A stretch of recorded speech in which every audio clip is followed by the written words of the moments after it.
This is the Alive Again podcast, a ministry of St. Anne Catholic Church in Richmond Hill, Georgia. On this podcast, you will find homilies and talks by Father David, our pastor, and guest homilies from visiting priests. I have a friend who loves to travel, and one of the things on his bucket list was to spend vacation in Dominican Republic. And he was so excited. He did all the planning. He saved enough money for the trip. 2 weeks prior to the trip, he couldn't focus on work, living in anticipation of his dream coming true. When he finally went, he started sending me, of course, pictures from his trip. Him on the beach, drinking in the bars, 5-star hotels, restaurants, the best, food you can ever imagine. It looked like he was having a really, really good time. And when he came back, he was so exhausted that it was very hard and difficult for him to go back to work, to go back to reality. And I remember I met with him afterwards to hear about his experience.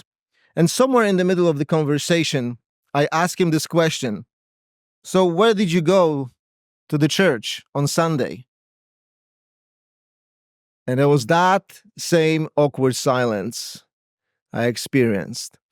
So my point is not that vacation or a time of rest is something wrong or bad. We should not do it, because we hear in the gospel today that Jesus commands his apostles, come away by yourselves to a deserted place and rest a while. So there's nothing wrong in taking rest, but there is a risk with taking rest without God. Of course, everything in life comes with its price, and especially the time of leisure. And so the question is this the price we want to pay? And I want to focus today on the topic of leisure, topic of free time, and how do we spend this time in our lives, especially the topic difficult in our today's very secularized culture, a culture that doesn't put God in the first place when it comes to rest, a culture that puts high demands on us in terms of how we should spend our free time. What kind of vacation destination should we choose for ourselves, for our families? We are constantly bombarded on the internet about the exclusive vacations of our friends, and social media tries to create this image and standard of leisure and redefines the notion of rest, a notion that doesn't necessarily include God. And this new notion puts a lot of pressure on us, because what was satisfactory for us, 10 years ago, 3-star hotel, now it's almost like an option for the poor, or not even. So we start to compare ourselves to those standards and those people, and many times we start live our lives beyond our means, just to not be left out.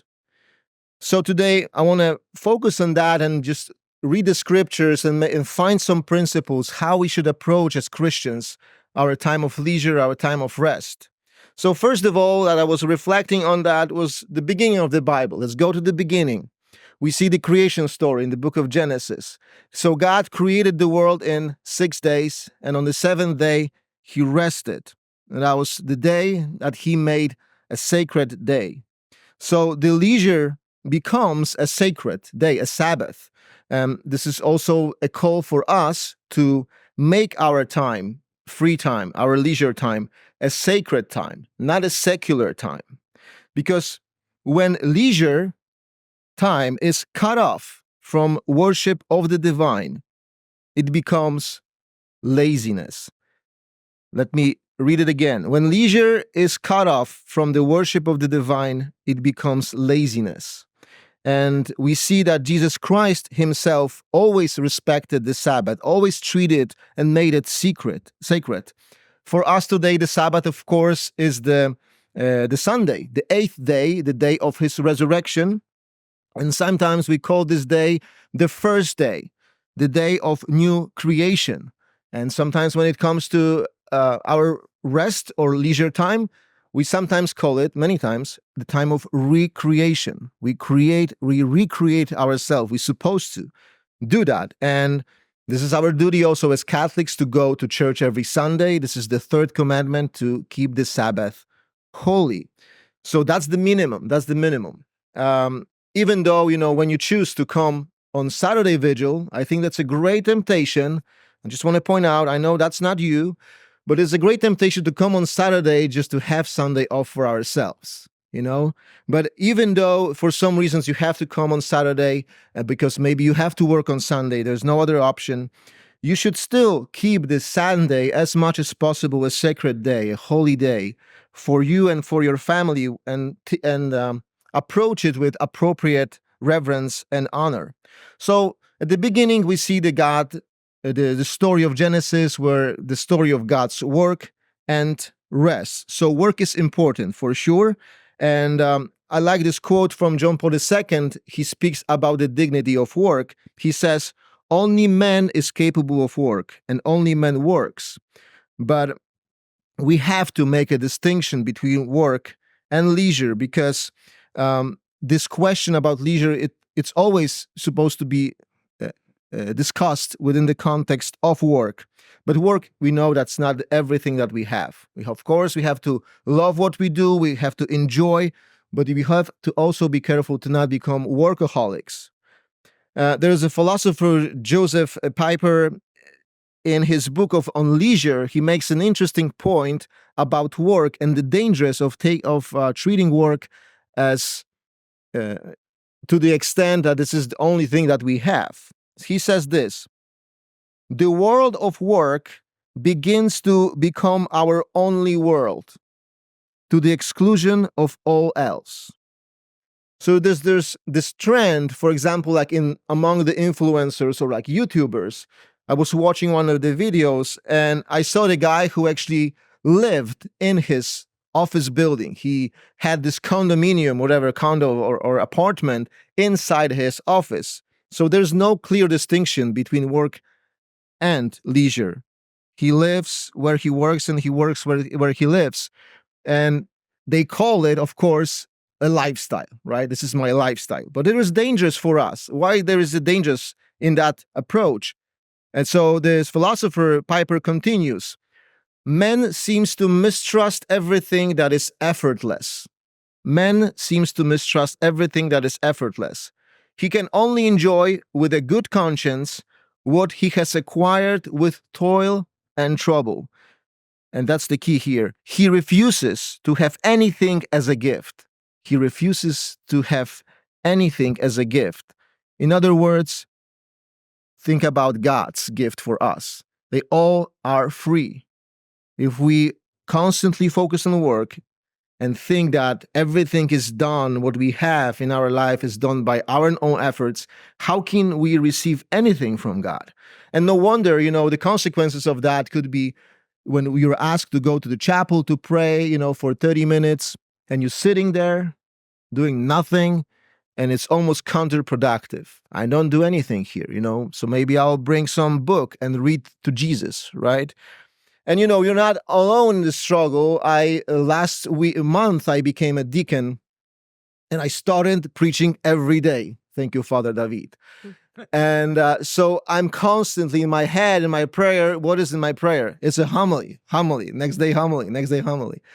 So whenever I go to the chapel, I just write the homilies, and it becomes a work. And I called my spiritual director what he thinks about it to ask him for discernment. And he said this: "Your meeting with the Lord is not a business meeting. You should not try to bring your work to the chapel, because you don't go there to pray and to adore yourself, but to adore God. So the homily should be a fruit of my prayer, not a substance of my prayer." And this is the important point about the discernments. Everything you have in life, and you face different choices, you have to discern them in a certain way. The example will be like the Jesus, whenever he goes and he's called to go to the desert to pray, he is led by the Spirit. And of course, we know that the Spirit of God is the Holy Spirit that calls him to do what? To recreate the zeal for God, to reestablish his faith again, to strengthen his faith, to be able to fulfill his mission. And that's what God does with us when we allow him to do. The first reading today from the prophet Jeremiah, listen to these words. I myself, this is God saying this, I myself will gather the remnant of my flock from all the lands to which I have driven them and bring them back to their meadow. There they shall increase and multiply. There they shall increase and multiply. So leisure time, as I mentioned before, it's a recreation time to recreate ourselves in the image of God, to increase and to multiply the gifts of our faith. So what do we do when it comes to leisure time? Do we ask, first of all, do we ask God for his will? Or we just fulfill our own desires? Like, what are the priorities when it comes to choosing a place or a time of our vacations? Where do we put God on our list of priorities, right? So what do we read? What do we listen to? What do we watch? Are these things are the one that inspire us, brings us closer to him? Sometimes we might choose to go for a pilgrimage for our vacation time. I usually go, when I go to Poland, I usually go for a pilgrimage. And honestly, it's exhausting experience. It's a 7, sometimes 6, 7 day walk. And it's physically exhausting, but so spiritually nourishing that it's worth taking a chance, to go. Another example will be, now we're having in Indianapolis the Eucharistic Congress. There are about 60,000 people that chose to go and take their free time to spend with within the community, adoring God, adoring Christ. So sometimes when you have Sunday, for example, like, what do you do? Do you do unnecessary work? Maybe it's time to find some more time for God. So, I'm not saying that spending your free time like playing games or partying or drinking, having social activities, it's like intrinsically evil, but everything that is done in moderation is okay. But when it becomes the only way we spend our time, we completely, cut God out of the picture. To what image? To what image we are recreating ourselves? And so many times, as my friend, hear people coming back from vacations and they're exhausted, sometimes physically injured, and even morally compromised. And that's the tragedy itself, because they use their recreation time to not fulfill, but to abuse its purpose. So this kind of approach also, we have to remember, doesn't affect only us, but also our family and our friends and people around us. We hear in the gospel today that Christ calls his disciples and commands them to go to take rest, to go to a deserted place and rest a while. And what do we see here? The people are really interesting. What is that? Where they are going? And so when the apostles arrive over there, what they find in that place of rest? A vast crowd of people. Like, there's no rest? I don't know. Maybe the time with Jesus is always a restful time. Maybe that's the message. But what it happens afterwards is amazing. When you keep reading the Gospel of Mark, the next passage is feeding of 5,000. So in this setup of time of rest with Jesus performs the greatest miracle of multiplication. The greatest miracle of multiplication. So the leisure, when it's done in the context of community with Jesus, enriches us as Christians, and it rejuvenates our identity and who we are. So, because we have to be careful. We have to be careful to not forget who we are in the time of rest. Who we are in the time of rest. So we should never sacrifice our identity, our vocation, but take this opportunity to be ourselves with Christ, because only in his presence we can increase. So if you are a father, if you are a mother, if you're a son, daughter, any profession, any vocation that you're called to be a better father, be a better mother. Use this time of leisure to increase your identity, understand it more, go deeper in your discernment. So this applies to each one of us. I'm a deacon, and probably the last thing you want to see me is, casino in Las Vegas, gambling all night, right? That would not increase my homilies, like my prayer life. And for another example, bachelor's parties, right? The people who go for bachelor's parties, they're a week before their marriage, and I would say they should call these weekends, let's lose everything in one night. How about that? So they prepare themselves to everything, but not marriage. I can guarantee you that. And some people choose a vacation destination at the resorts that are so paganized that no good living Christian should be seen there. And it would be even worse for parents to allow their children to choose to spend their vacation in those places where they are in danger of offending God, exposed to so many temptations, in the end exposed to grave sin, and then suffer the consequences of their choices. Our sins will be forgiven. Everything that we do, we go to confession and it's deal done. But the consequences always stay. We always suffer the consequences. So these parents have on their conscience not only their own sins, but also the sins of their children. That is why you as parent, you as a protector of your children, you should do everything that you can to prevent them and yourself and your children from these choices. And of course, this time of rest should never be taken as an absolute, to the extent that we rest from everything, including ourselves, because that endangers our souls, our identity, and we run into a risk of self-condemnation.